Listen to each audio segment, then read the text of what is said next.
Hi everyone, it's Jessie the dietitian here at Adjust. So I want everyone who's watching to have a think about if this is you or if you've ever experienced anything like this. So you're doing well, you're going well, tracking along well, making good progress, and then all of a sudden you eat 6 cheeseburgers, large chips and a 20 pack of nuggets and then think what's gone wrong. So if this is you or sounds like someone you know, make sure you stick around to the end. I'm going to explain what binge eating is and what it looks like. So binge eating is actually a very common but serious type of eating disorder that can have long-term impacts on our health. So many people may not realize that binge eating is actually classified as an eating disorder, but binge eating disorder is actually one of the known eating disorders. So it can actually affect anyone, and it's evenly spread between males and females, and it's actually the most common type of eating disorder. It affects approximately 47% of people in Australia who actually suffer from an eating disorder. So almost half of people who have an eating disorder are actually classified with binge eating disorder. So often people are in a larger body or they're carrying extra weight, so it often can go undiagnosed, but they're still at risk of developing serious health conditions, particularly things like osteoarthritis, chronic kidney problems, also high blood pressure and cholesterol, which can increase risk of things like stroke, diabetes, and cardiovascular disease or heart disease as well. So it's really important that we can identify and know what binge eating disorder is and notice it amongst anyone that we might know. So I'm going to go through what binge eating disorder actually is and the signs and symptoms that we need to look out for.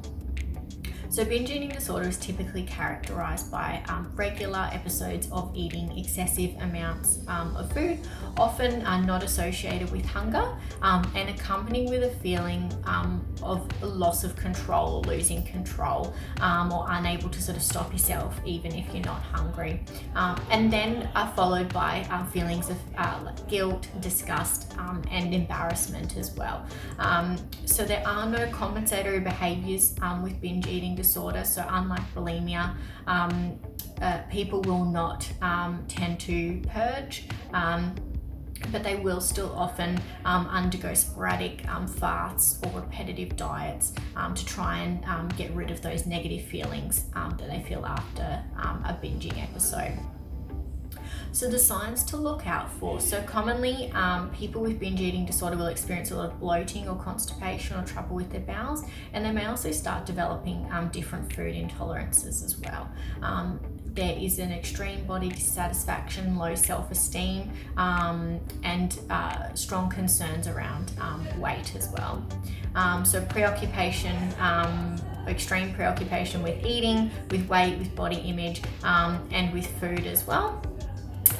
Secretive behavior that is related to foods. There might be things like hiding wrappers, avoiding questions about eating or about weight, increased isolation and withdrawal from activities that they've previously been involved with. Evidence of binging, so things like disappearance of food or hoarding of food in different areas, and also erratic behaviour. So sometimes there might be things like shoplifting food or spending large amounts of money on food as well.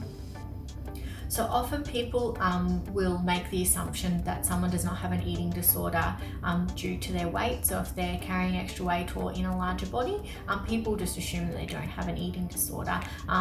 But a couple of videos ago I went through this and explained how often people can actually have hidden eating disorders because there are other signs and symptoms that occur outside of that weight factor. So it's really important that we look out for these particular behaviours that people might present with when they do have binge eating disorder.